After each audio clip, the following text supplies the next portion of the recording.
मोह और माया की बंधन पड़े हुए हैं जीव के पैरों में, बेड़ियों से भी मजबूत हैं, दिखाई नहीं देते हैं, दिखाई नहीं देते, कहने के लिए छोड़ देते हैं हम कि मेरा कोई मतलब नहीं, लेकिन फिर भी मन के अंदर ये लगन लगी रहती है, बेटियों के लिए ये कर दूं, पोतों के लिए ये कर दूं, उसकी शादी हो जाए, उसका मकान बन जाए, उसके लिए जमीन लेके छोड़ दूं, उसके लिए ये कर दूं।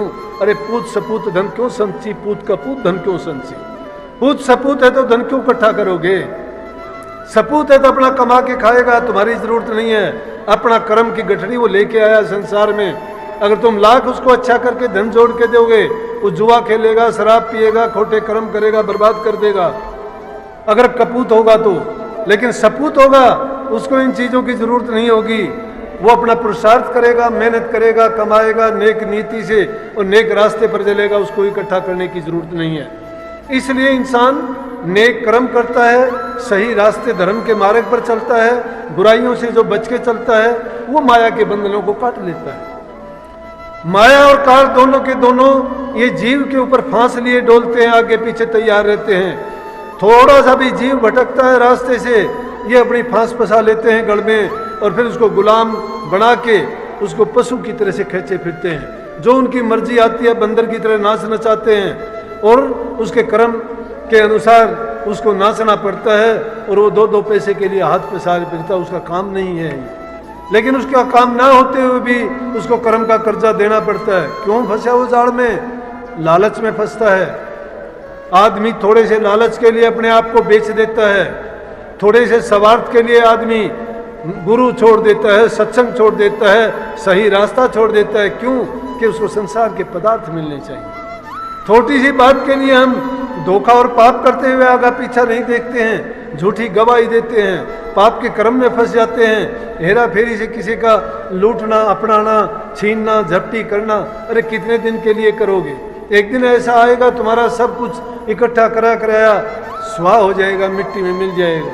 हमने कभी नहीं देखा कि हेरा फेरी से जिसने कुछ किया और उन्होंने उसका आराम और सुख भोगा हो। सुख इंसान उसी का भोगता है जो अपनी हक हलाल की और मेहनत की कमाई करता है, सच्चाई के रास्ते पर चलता है, धर्म के सिद्धांतों को अपनाता है और गुरु का शिष्य होने के बाद अगर वो गुरु ज्ञान को पूर्ण रूप से अपना लेता है तो उसके कोई भी धोखा उसके जीवन में नहीं रहता है। पर इंसान की बुद्धि मलिन हो गई है, क्योंकि 5-25 और माया का खेल है ये दुनिया का। ये रचना काल देश की है, परमात्मा की रचना नहीं है। ये काल ने रची है सारी त्रिलोकी। इस काल ने त्रिलोकी को रच के इसमें ऐसे ऐसे फंदे बना दिए जीव को फंसाने के लिए। ये एक से निकलता है, दूसरे में फंस जाता है, दूसरे में निकलता है, तीसरे में। क्यों?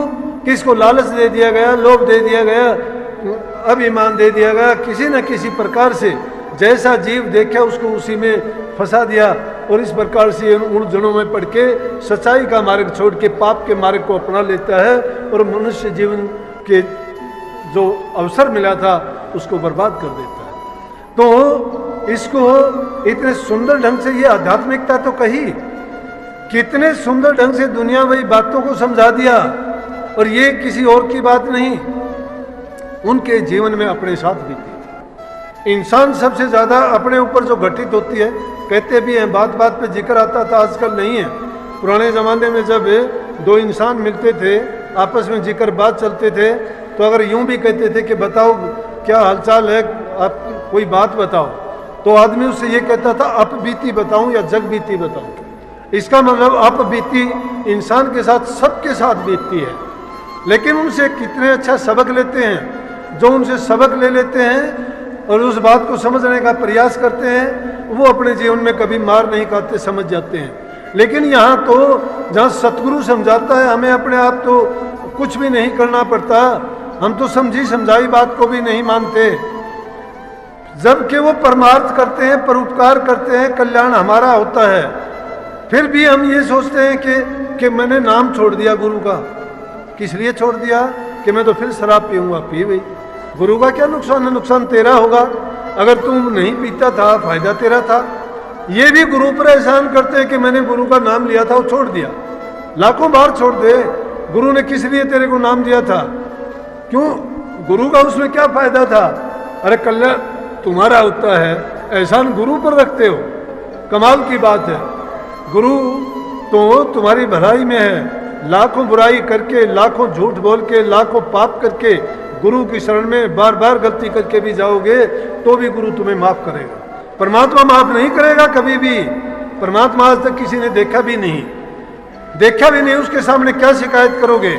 लेकिन अंधी बुद्धि है हमारी, अपनी बुद्धि अपनी चतुराई से अपने आप ही पाप कर्म कर लेते हैं, अपने आप ही तौबा कर लेते हैं, उसको मान लेते हैं कि मुझे माफ करना, और अगले ही दिन वो ही पाप फिर दोहराते हैं। इसका मतलब कि परमात्मा को हमने ना जाना, ना समझा, और ना ही हमारा तौबा करने का कोई फायदा।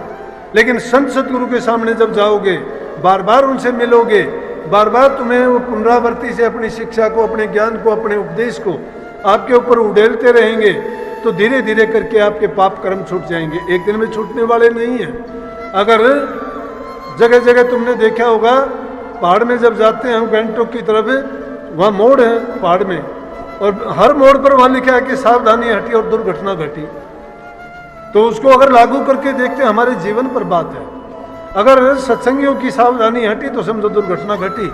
अगर थोड़े से गुरु के वचन से हम भटके, थोड़ी सी हमने लापरवाही करी, दुर्घटना घट जाएगी, क्योंकि हम सच्चे रास्ते को छोड़ के फिर उसे पाप कर्म में, माया के काम में, काल देश के कार्यों में फिर भटक जाएंगे और सच्चाई से दूर होते चले जाएंगे। तो प्रेमियों, ये तो बात मैंने जो बताई, ये हजूर महाराज जी ने अपनी जिंदगी में जो भी बात इंसान के साथ बीतती है, चाहे उन्होंने दुख भोग के, रो के बताते थे।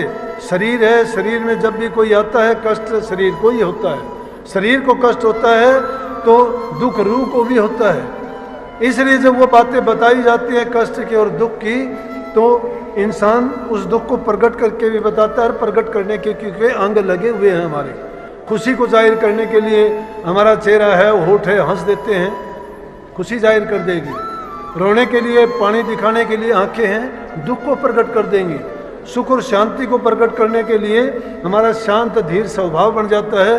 देखने मात्र से हमें शांति जब मिलती है तो सोचो कि इसने कुछ करनी कर रखी है। जिसके साथ बात करने से आपके मन का खिंचाव होना शुरू हो जाए, जिनकी बातों में आपको आनंद आता हो, जिनकी बातों को सुन के आपके दिल में ये उमंग उठती हो कि हमें भी ऐसा करना चाहिए, तो आपको मान लेना चाहिए कि ये करने वाला इंसान है, इसने करनी कर रखी है। और इसीलिए जो ताकतवर रूह होती है वो दुर्बल रूहों को अपनी ओर आकर्षित करती है।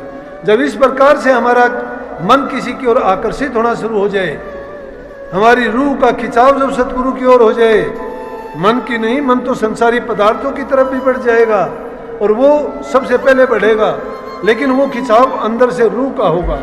और रूह का जब खिंचाव होना शुरू हो जाए तो समझ लेना चाहिए कि जो गुरु है या जिससे तुम सुनते हो उनमें करनी की है, और वो करनी हमारे से शक्तिशाली है। और अपने आप को उसके अगर हम शरण में चले जाएंगे और उनकी बात को मानेंगे तो निश्चित रूप से हमारा कल्याण होगा। प्रेमियों, सत्संग 9वें 10वें दिन होते रहते हैं आपके, दूर ज़्यादा समय नहीं होता। जितना टाइम होता है, चाहे मुझे कष्ट होता है, मैं परवाह नहीं करता। मैं सोचता हूँ कि संगत के लिए जितने सत्संग हो, जितने जीवों का कल्याण हो, जितने भटके हुए जीव रास्ते पर आए, बुराइयाँ छूटें, एक अच्छे समाज की स्थापना हो और अच्छे से अच्छे लोगों के काम हो और सच्चाई और धर्म के मार्ग पर चले। बुराइयाँ जब छूट जाएंगी, हमारा जीवन स्वर्ग के समान हो जाएगा। घरों में प्यार होगा, प्रेम शांति होगी, उस घर के क्या कहने हैं। अब देखते हैं आज कि जब घरों में प्यार नहीं है, माँ बाप की लापरवाही है, बच्चे दिशाहीन होते जा रहे हैं, गलत काम करते हैं, तो फिर माँ बाप के अंकुश से दूर निकल जाते हैं, उनको अच्छे संस्कार नहीं मिल पाते। अच्छे संस्कार ना मिलने के कारण से क्या होता है कि बच्चे बुराई में, बच्चों का दोष नहीं है, उसमें दोष हमारा है। हम उनको सही दिशा नहीं दे सकते। अगर थोड़ा टाइम मिले घर परिवार में, लेकिन हम उनको तो जब देंगे जब हम सही रास्ते पे होंगे। जो माँ बाप खुद बुरा काम करता है, शराब पीता है, लापरवाह है, घर वालों से गाली गलौज करता है, घरों में अमन चैन शांति नहीं रहने देता, पत्नी को मार के बाहर निकाल देता है, माँ बाप को गालियाँ देता है, तो उसकी संतान अच्छी कैसे हो सकती है।